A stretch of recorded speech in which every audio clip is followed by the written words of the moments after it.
Assalamualaikum warahmatullahi wabarakatuh. Salam sejahtera bagi kita semua. Pun. Dalam kesempatan kali ini saya akan menyampaikan sebuah pidato yang bertemakan pentingnya pelestarian bahasa Indonesia. Indonesia adalah salah satu negara yang ada di Asia Tenggara yang memiliki banyak pulau, beragam suku, budaya, dan bahasa. Berkaitan dengan bahasa, pada tanggal 18 Agustus tahun 1945, pemerintah mengesahkan bahasa Indonesia sebagai bahasa negara dan sebagai bahasa komunikasi secara resmi. Sebelum tahun 1972, negara Indonesia mulai menggunakan ejaan yang disempurnakan sebagai penggunaan bahasa baku. Hasilnya pada saat ini kita mengenal, mempelajari, dan memahami bahasa Indonesia yang luas, pengematan huruf yang berlebihan, dan tentu saja lebih praktis. Akan tetapi di zaman modern saat ini, penggunaan bahasa baku atau bahasa Indonesia mulai tergerus. Ada 3 faktor yang mempengaruhi hal itu. Yang pertama, para kaum remaja lebih sering menggunakan bahasa gaul dan berasimilasi dengan bahasa-bahasa dunia lainnya. Kadangkala pada saat presentasi, diskusi, dan lain sebagainya, para remaja menggunakan bahasa gaul dan bahkan digabungkan dengan bahasa-bahasa dunia lainnya. Sebagai contoh, gua dan teman-teman gua mau present nih, so enjoy. Kemudian faktor yang kedua berkaitan dengan penempuhan pendidikan yang lebih tinggi. Pendidikan yang lebih tinggi baik di dalam maupun di luar negeri akan mudah kita masuki apabila kita mampu dan menguasai bahasa Inggris.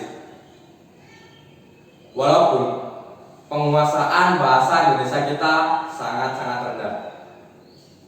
Hal ini menandakan bahwa bahasa Indonesia masih lemah di mata dunia, bahkan di mata rakyatnya sendiri. Kemudian faktor yang ketiga, tempat-tempat pariwisata yang ada di Indonesia kini beralih menggunakan bahasa asing ketimbang bahasa Indonesia itu sendiri. Alasan mereka cukup sepele untuk menarik wisatawan internasional. Jika hal ini terus berlanjut tanpa adanya tindakan pencegahan dan penanggulangan, maka dipastikan bahasa Indonesia bisa menjadi punah. Oleh sebab itu, penanggulangan dan pencegahan oleh semua kalangan sangat diperlukan. Kita harus sadar dan memahami serta mencintai bahasa Indonesia sebagai bahasa kita sendiri, sebagai jati diri bangsa kita. Untuk para remaja, kita harus lebih memperbaiki dalam bertutur kata bahasa Indonesia. Tidak salah kita mempelajari dan menggunakan bahasa gaul ataupun bahasa asing.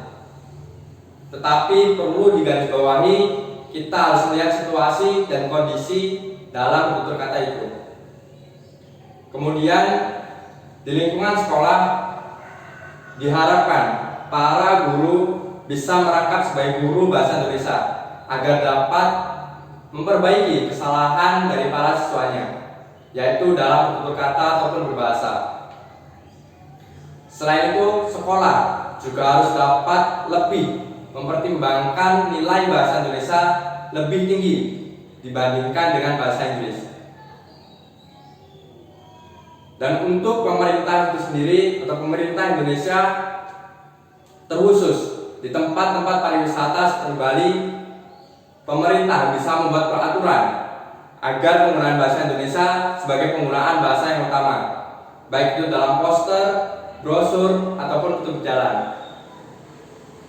Setidaknya bahasa Indonesia didahulukan terlebih dahulu dibandingkan dengan bahasa asing. Selanjutnya, untuk penduduk yang tinggal di daerah pelosok ataupun daerah-daerah terpencil, pemerintah dapat ataupun bisa memberikan lowongan pekerjaan agar dapat mensosialisasikan sekaligus mempelajarkan bahasa Indonesia kepada penduduk-penduduk setempat. Pada akhir pidato, saya sebagai remaja Indonesia bangga mempunyai bahasa pemersatu, bahasa identitas, yaitu bahasa Indonesia. Terima kasih untuk para pahlawan yang sudah berjuang dan untuk para perwakilan, para pemuda yang sudah berjuang dalam Sumpah Pemuda. Biarkan saya yang meneruskan cita-cita untuk bangsa Indonesia. Bersama kita bisa mempersatukan, mempertahankan bahasa Indonesia. Saya Maulana Nugroho, terima kasih. Wassalamualaikum warahmatullahi wabarakatuh.